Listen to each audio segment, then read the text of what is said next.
Et comment ça va le sang de l'artère fémorale? Bien, on ira voir quelques news de la crypto du jour. Et en fin de vidéo, je te présenterai une crypto pépite qui a un potentiel de faire 1 x 50. Donc reste bien toute la vidéo et c'est parti, c'est parti!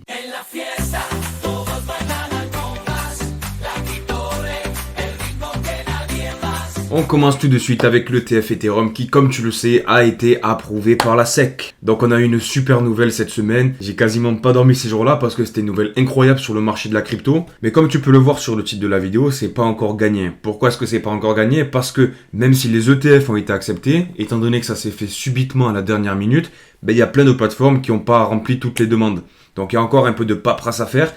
Et ça devrait prendre au minimum 2 semaines. Donc c'est pour ça que le marché n'a pas encore explosé vers le nord et qu'on n'a pas vu encore une force acheteuse sur l'Ethereum. Une nouvelle supplémentaire qu'on a, c'est qu'on se pose la question de la considération qu'avait la SEC de l'Ethereum. La nouvelle finalement est tombée et l'Ethereum a été accepté comme commodité. Au même titre que l'or, que l'argent, que le blé, que sais-je. Ce genre de nouvelles, c'est vraiment quelque chose qui fait pas de bruit, mais c'est vraiment une porte ouverte à plein de choses. L'Ethereum était un peu différent du Bitcoin. Comme tu le sais, le Bitcoin, c'est quelque chose qui n'était pas contrôlé, il n'y avait personne derrière. On était un peu sur de l'or numérique avec le Bitcoin. Mais l'Ethereum, on a une entreprise, on a un PDG, on a des développeurs, enfin, on a vraiment plein de trucs qui viennent se greffer en plus à cet écosystème. Et le fait que ça a été accepté en tant que commodité, comme une valeur un peu neutre, comme l'or, ça ouvrirait la voie à de nouveaux ETF, de nouvelles crypto-monnaies, qui serait considéré comme commodité aussi. T'as le narratif IA, le narratif RWA qui pourrait être ajouté en tant qu'ETF. Comme tu le sais, Nvidia a pris 22 500% depuis le début de l'année, donc c'est une dinguerie, genre c'est vraiment un shitcoin le truc. Et ça m'étonnerait pas que cette entreprise se retrouve à la première capitalisation du monde de la bourse. Et en tout cas, ça fait vraiment plaisir parce que ça nous conforte dans notre idée qu'on est sur le bon narratif. Si tu suis mes vidéos, tu sais que moi j'apporte beaucoup d'importance à l'intelligence artificielle et ce genre de performance de Nvidia,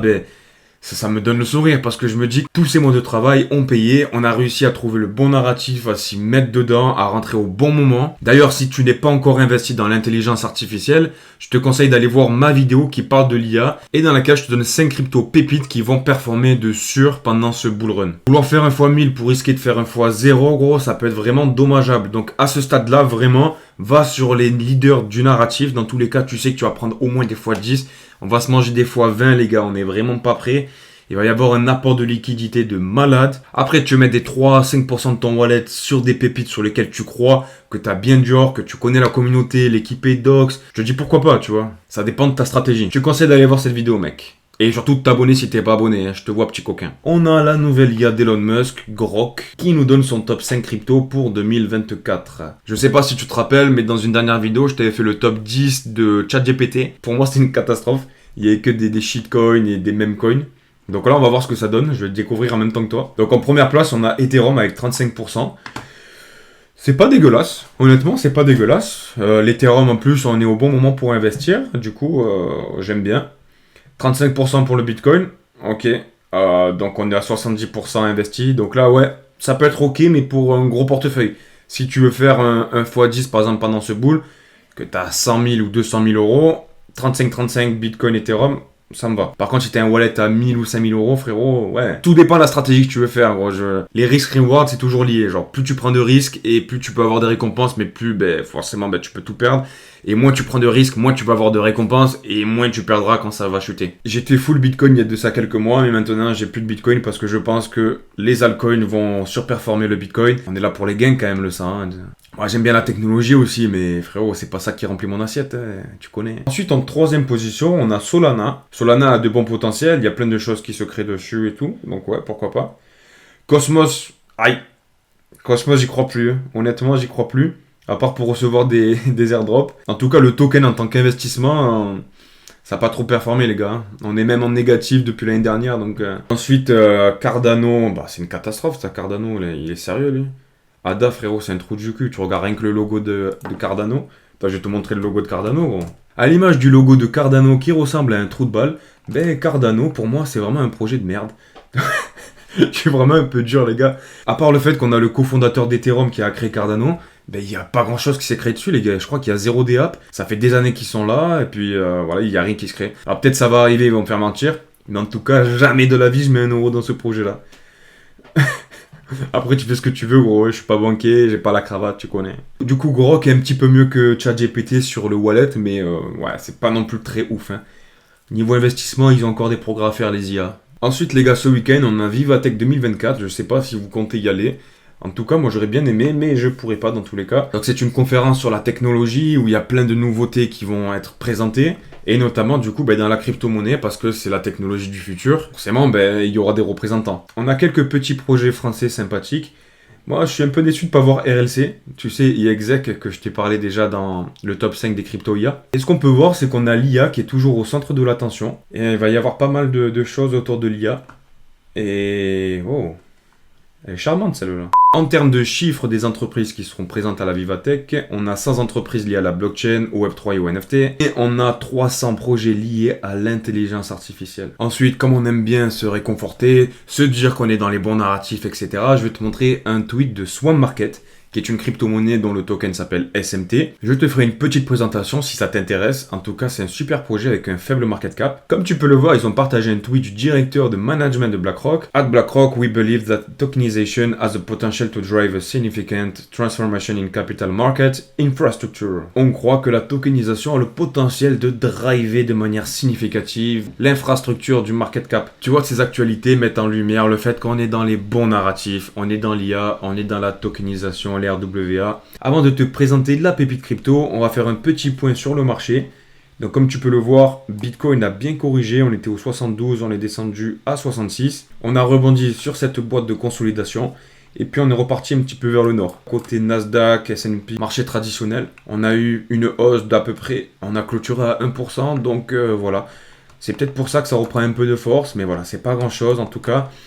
Tant qu'on n'aura pas les ETF Ethereum qui seront commercialisés, il y a moyen qu'on ait encore une petite correction. Soit qu'on vienne rebondir quelques fois sur cette boîte-là pour ensuite repartir au nord, soit qu'on casse cette boîte en fonction du marché tradi, de l'inflation, de plein de nouvelles macroéconomiques, et qu'on vienne toucher la borne des 61 000. 5-6% de mon portefeuille qui est en stablecoin, donc je m'attends à une nouvelle correction. Si on corrige encore un petit peu, ça sera l'occasion de rentrer dans des projets IA, RWA et un petit peu de Bitcoin. Et sinon, c'est pas grave, sans regret, je rachèterai un peu plus haut. Je prends le risque parce que je pense qu'on va avoir une mini correction encore. J'en profiterai en tout cas pour rentrer dans les derniers projets.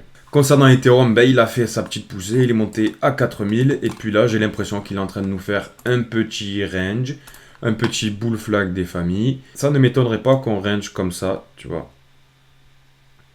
Et du coup, qu'on vienne toucher les 3005 encore. Donc ça serait une opportunité en tout cas de recharger les projets qui t'intéressent et qui sont liés de près ou de loin au narratif qu'on aime. On a Théo qui est ressorti du range, qui pourrait aller encore retaper une petite fois cette ligne pour repartir à la hausse. On pourrait peut-être venir retaper les 400 pour ensuite repartir à la hausse. Comme tu le sais, les 400, on a une belle zone de support. Donc ça ne m'étonnerait pas qu'on revienne tester cette petite zone pour ensuite repartir avec pleine de force. Et comme promis, voici la pépite crypto liée au gaming. Donc c'est BadMadRobot. Et le token s'appelle Metal. C'est un jeu un peu à l'instar de Call of Duty, tu vois, un peu dans le futur, on doit combattre contre des robots. On a une arme et puis on a un viseur et puis le but c'est de tuer des gens, grosso modo. Le mieux c'est que je te montre une petite vidéo pour que tu te fasses ton avis.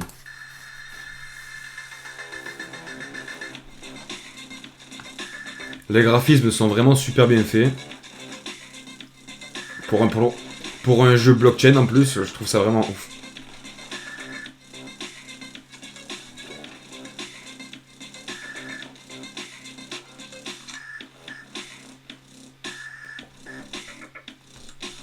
Ça fait plus penser à Fortnite qu'à Call of. Je sais pas ce que t'en penses. Ouais. Ouais, plus Fortnite quand même. Ouais. Ah, la map un peu Call of Duty quand même. Je sais pas ce que t'en penses. Avec l'avion qui a craché là.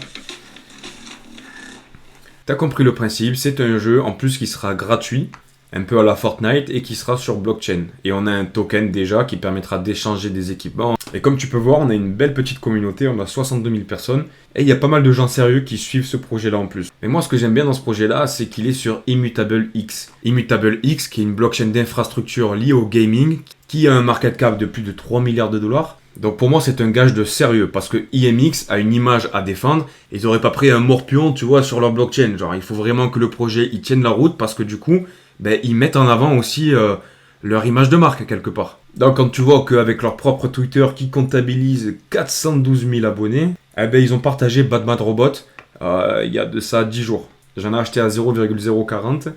Donc voilà, j'ai un petit peu perdu, mais forcément avec la baisse, on a tous perdu des plumes. quand on aura une hype du narrative gaming, et je pense vraiment que ça peut péter vers le haut. Et honnêtement, moi, ma target, c'est 1 milliard de market cap. Donc ça nous fait un x 40.